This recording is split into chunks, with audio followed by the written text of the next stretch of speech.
اعلی حضرت ہماری جان ہے۔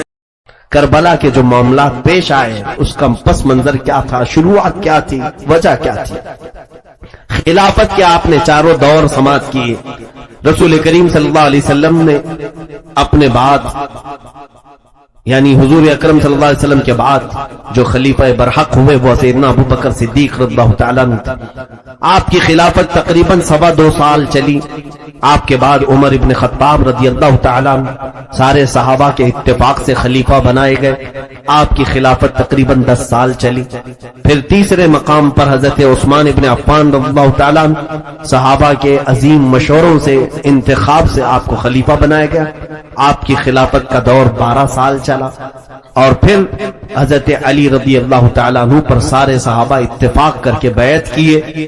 آپ کی خلافت تقریباً 4 سال کے قریب چلی۔ یہ حساب آپ یاد رکھیں گے، میں نے جو سالوں کا ذکر کیا ہے یہ حساب یاد رکھیں۔ اس کی وجہ یہ ہے، میرے آقا صلی اللہ علیہ وسلم نے فرمایا الخلافت بعدی 30 عاما۔ غیب داں نبی نے اپنی زندگی میں ہی سب کچھ بیان کیا، فرمایا ہے میرے بعد خلافت 30 سال رہے گی، میرے بعد خلافت 30 سال رہے گی۔ حضور صلی اللہ علیہ وسلم نے فرمایا 30 سال خلافت رہے گی۔ اب اس اعتبار سے خلافت کسے کہتے ہیں اور بادشاہت کسے کہتے ہیں یہ بتاتے ہیں۔ خلافت راشدہ اور خلفائے راشدین ہم جن کو کہتے ہیں وہ یہی 4 ہیں۔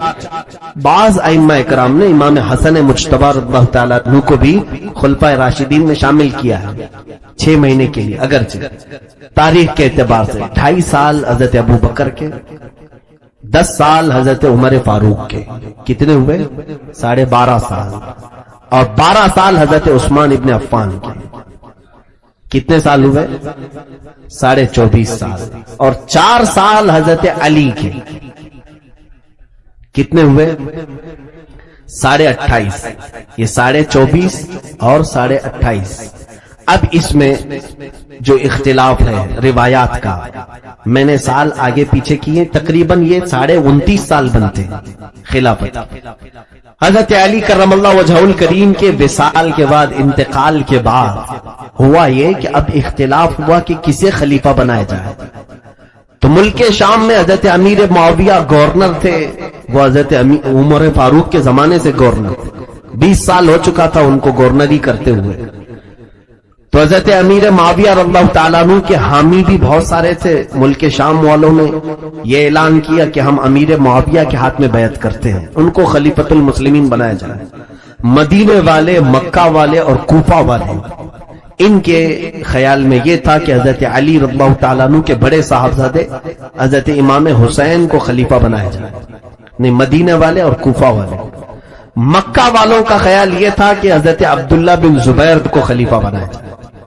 تو ایسا ہوا کہ بیک وقت حضرت امام حسن کے ہاتھ پر بھی لوگوں نے بیعت کیا، اسی وقت حضرت امیر معاویہ کے ہاتھ میں بھی لوگوں نے بیعت کیا، اور بعض لوگوں نے عبداللہ بن زبیر کے ہاتھ پہ بھی بیعت کیا۔ لیکن مشہور 2 لوگ ہیں، امام حسن اور حضرت امیر معاویہ۔ اب دیکھیں حضرت امام حسن رضی اللہ تعالیٰ عنہ کی خلافت کا اعلان ہو گیا، 29.5 سال ان کے ہو گئے، تقریباً 29 سال 4 مہینے، یہ چاروں خلفاء کا زمانہ کتنے سال گزرا 29 سال اور 4 مہینے۔ تو یہاں سے حضرت امام حسن رضی اللہ تعالیٰ عنہ جیسی خلیفہ ہوئے، سارے لوگوں نے آپ کے ہاتھ پر بیعت کیا۔ آپ کے ہاتھ پر بیعت کرنے کے بعد امن و امان تھا، لیکن امام حسن رضی اللہ تعالیٰ عنہ یہ پسند نہیں کر رہے تھے کہ ایک میان میں 2 تلواریں ہوں۔ پوری امت کی باغ ڈور سنبھالنے کے لیے 2 خلیفہ مناسب نہیں، ایک ہی خلیفہ ہونا چاہیے۔ اور اس طرح سے حضور کی فرمائی ہوئی بشارت کو بھی انہوں نے پورا کیا۔ جب حضرت امام حسن چھوٹے تھے، میرے آقا صلی اللہ علیہ وسلم نے ان کو دیکھ کر کے مسکرایا اور فرمایا کہ میرا یہ شہزادہ 2 بڑی جماعتوں میں صلح کرائے گا۔ حضور نے فرمایا تھا، امام حسن کو دیکھ کر فرمایا تھا میرا یہ شہزادہ 2 بڑی جماعتوں میں صلح کروائے گا۔ امام حسن رضی اللہ تعالیٰ عنہ خود چل کر کے ملک شام آئے، دمشق میں آئے، حضرت امیر معاویہ سے بات چیت کی، کیونکہ وہ بھی خلیفہ ہونے کا اعلان کر چکے تھے، اور ادھر امام حسن کے ہاتھ پر بھی بیعت ہوئی تھی۔ آپسی ان لوگوں کی بات ہوئی اور طے ہوئے کچھ شرائط رکھے گئے۔ امام حسن رضی اللہ تعالیٰ عنہ نے اپنی خلافت سے دستبرداری کا اعلان کیا اور کہا میں اپنی خلافت سے دستبرداری کرتا ہوں اور امیر معاویہ کے حوالے کرتا ہوں۔ حضرت امام حسن اپنی خلافت کس کے حوالے کیے؟ امیر معاویہ رضی اللہ تعالیٰ۔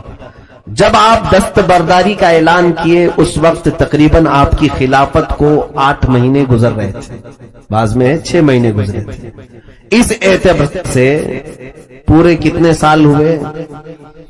30 سال ہوئے۔ میرے آقا صلی اللہ علیہ وسلم نے فرمایا میرے بعد خلافت 30 سال رہے گی۔ تو خلافت کا لفظ جو ہے وہ ابو بکر، عمر، عثمان، علی رضی اللہ تعالیٰ عنہم اور امام حسن کی خلافت پر ہی کیا جاتا ہے۔ اس کے بعد حضرت امیر معاویہ اگرچہ وہ خلیفہ برحق رہے لیکن ملوکیت کا لفظ استعمال کیا جاتا ہے۔ آپ کی بھی خلافت کا دور لمبا چلا، تقریباً 20 سال تک۔ حضرت امیر معاویہ رضی اللہ تعالیٰ عنہ تقریباً 20 سال گورنر رہے، اور حضرت علی رضی اللہ تعالیٰ عنہ کی شہادت کے بعد حضرت امیر معاویہ کے ہاتھ پر سارے لوگوں نے بیعت کیا، اور پھر آپ اس طرح سے ملک شام ہی نہیں بلکہ پوری سلطنت اسلامیہ کے گورنر کہلائے۔ تقریباً 60 ہجری میں حضرت امیر معاویہ رضی اللہ تعالیٰ عنہ کا انتقال ہوا۔ 60 ہجری میں جب انتقال ہوا، 40 ہجری سے لے کر 60 ہجری تک 20 سال انہوں نے خلافت کی۔ اس اثنا میں کچھ جنگیں بھی ہوئی تھی، کچھ معاملات بھی ہوئے تھے، لیکن انہوں نے اہل بیت کا بڑا احترام بھی کیا۔ حسن مجتبی رضی اللہ تعالیٰ عنہ کو اور اہل بیت کو ماہانہ وظیفہ بھی جاری رکھا تھا۔ جب ان کا انتقال ہوا تو اب جو فتنہ شروع ہوا وہ سب سے بڑا فتنہ ہے۔ امیر معاویہ کے گھر میں ایک بیٹا پیدا ہوا تھا جس کا نام یزید پلید، پوری دنیا جس پر لعنت کرتی ہے۔ وہ صحابی رسول کا بیٹا ہے، کاتب قرآن کا بیٹا ہے۔ رسول کریم صلی اللہ تعالی علیہ وسلم کے رشتے میں حضرت امیر معاویہ سالے لگتے تھے، لیکن برا ہو اسلام میں اس چیز کو نہیں دیکھا گیا ہے کہ کس کا بیٹا ہے اور کس کا باپ ہے، بلکہ اسلام میں یہ دیکھا ہے کہ اس کا عمل کیا ہے۔ یزید بڑا ہوا، جوان ہوا، اور امیر معاویہ رضی اللہ تعالیٰ عنہ کے نقش قدم پر چل نہیں سکا۔ وہ جوان تھا، امیر معاویہ کے انتقال کے فوراً بعد ہی اس نے سارے لوگوں کو ملک شام کے جمع کیے، کیونکہ 40 سال ان کے باپ جب وہاں پر حکومت کر چکے ہیں تو اکثر لوگ ان کے حامی تو تھے ہی، وہاں پر ان کے بولی بولنے والے تھے۔ اس نے اعلان کیا اور اپنی خلافت کا اعلان کر دیا، جگہ جگہ خط لکھا، کوفہ، بصرہ، مکہ، مدینہ، سب جگہ، اور اپنی بیعت لینے کا اعلان کر دیا کہ جہاں جہاں جو لوگ ہیں وہ یزید کو امیر المومنین تسلیم کریں۔ پوری دنیا اس وقت جانتی تھی، یزید کے حرکتوں سے لوگ واقف تھے، ایسا نہیں کہ ڈھکی چھپی باتیں تھیں۔